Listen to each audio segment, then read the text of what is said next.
fruto desse congresso. Pastor Rafael, pastor da Primeira Igreja Batista de Casimiro de Abreu, saiu cedo para vir para cá. 7h15 ele fez o primeiro contato comigo dizendo que estava chegando. A partir daí começou a fazer muitos contatos.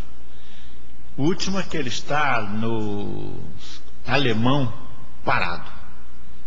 Tudo está parado no trânsito e ele não tem esperança de chegar aqui para pregar. Talvez chegue antes do final do congresso. Alguém me procurou para falar: por que um congresso como esse, o senhor, a comissão não colocou o senhor também como orador?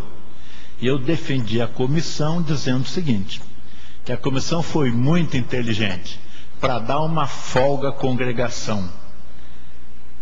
Os irmãos merecem ter um dia, pelo menos, sem ouvir o seu pastor, e eu falo com toda a sinceridade, todos os preletores que foram escolhidos são homens de Deus, escolhidos especialmente para este conclave, para este encontro. E o pastor Rafael Antunes, que é meu sobrinho, ele foi escolhido para ser orador oficial, de modo que depois a gente se entende. Os irmãos olhem para mim como se fosse ele, porque parece que ele é mais velho do que eu. Eu tenho 42 anos hoje, ele tem 70. Então, nesse sentido, o irmão sempre fica pensando nele, tá bem? Mas os irmãos vão ter paciência comigo, porque nós vamos rapidamente estudar, tirar algumas lições da palavra de Deus, e usando especialmente o tema, a divisa desse congresso. E desceu a chuva, e correram os rios, e assopraram ventos, e combateram aquela casa, e não caiu, porque estava edificada sobre a rocha. Vamos falar todos juntos? E desceu... Não, vamos parar aqui um pouquinho. E nossa equipe aqui, vamos lá. E desceu a...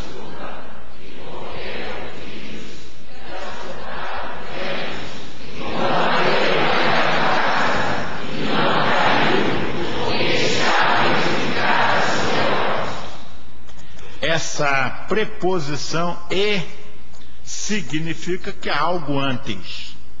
Antes do "e" é para dizer que há alguma coisa muito importante.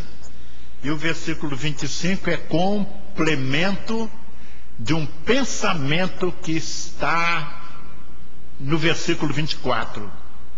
Versículo 24, nós encontramos: todo aquele, pois, que escuta estas minhas palavras e as pratica, assemelhá-lo-ei ao homem prudente que edificou a sua casa sobre a rocha. E, tá bem?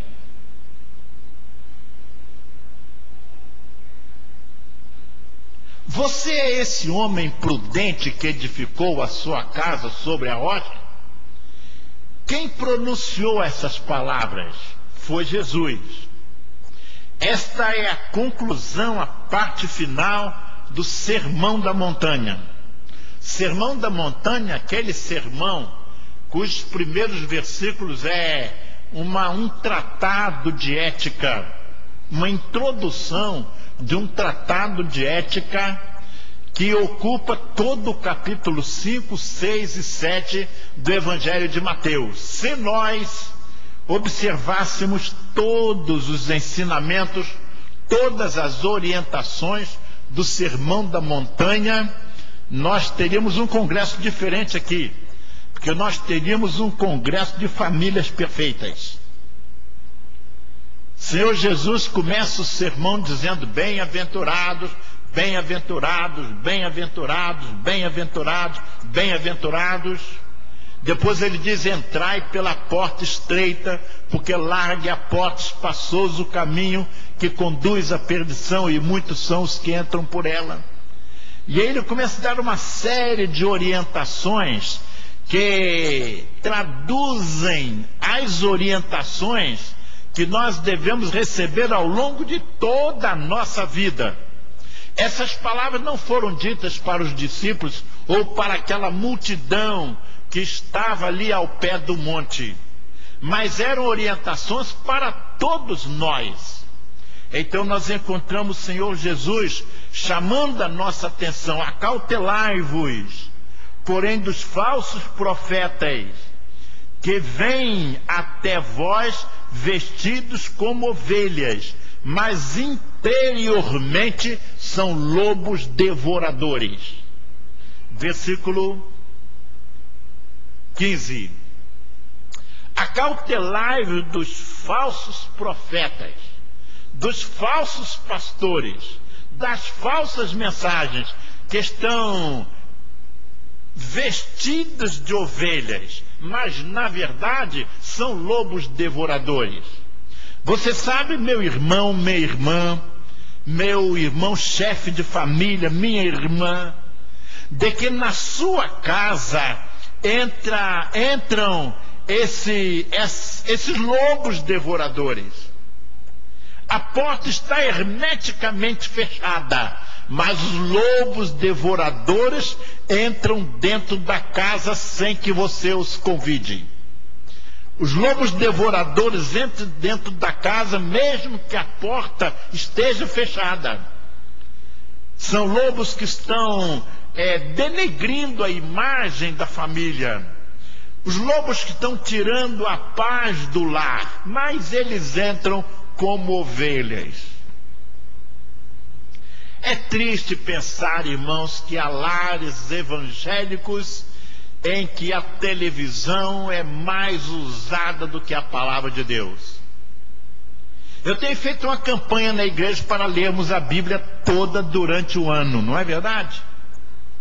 Mas não há tempo. Não há tempo para ler a Bíblia toda durante o ano.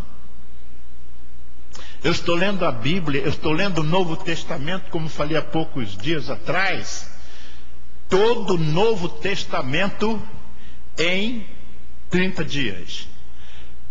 Significa ler o Novo Testamento 12 vezes no ano. Cada mês lendo o Novo Testamento. Você acaba de ler, leia outra vez. Acaba de ler, leia outra vez. Acaba de ler, leia outra vez. Mas pastor, não dá tempo.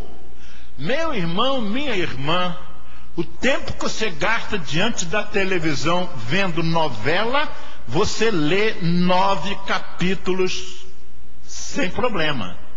E para você ler o Novo Testamento, 260 capítulos, basta você ler 9 capítulos nos 20 primeiros dias e ler 8 capítulos nos 10 outros dias. Então você lê 260 capítulos.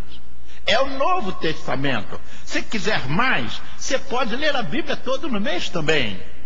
Basta que nós ocupemos, troquemos, mudemos a nossa opção, ao invés de estar frente à novela 2, 3 horas, como muitos fazem, e não é pecado.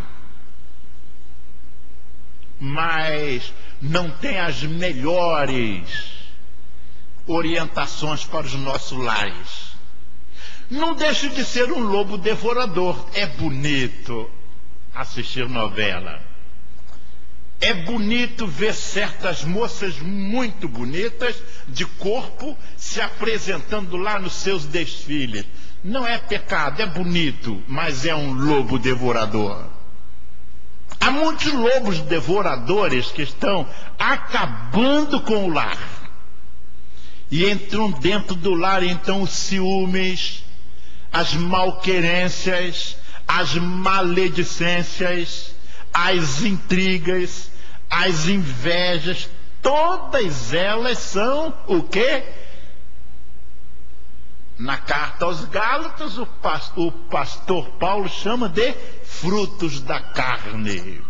Quando ele nos orienta para que nós nos utilizemos, nos alimentemos com os frutos do Espírito. Entre os frutos da carne e os frutos do Espírito, os frutos da carne são mais gostosos.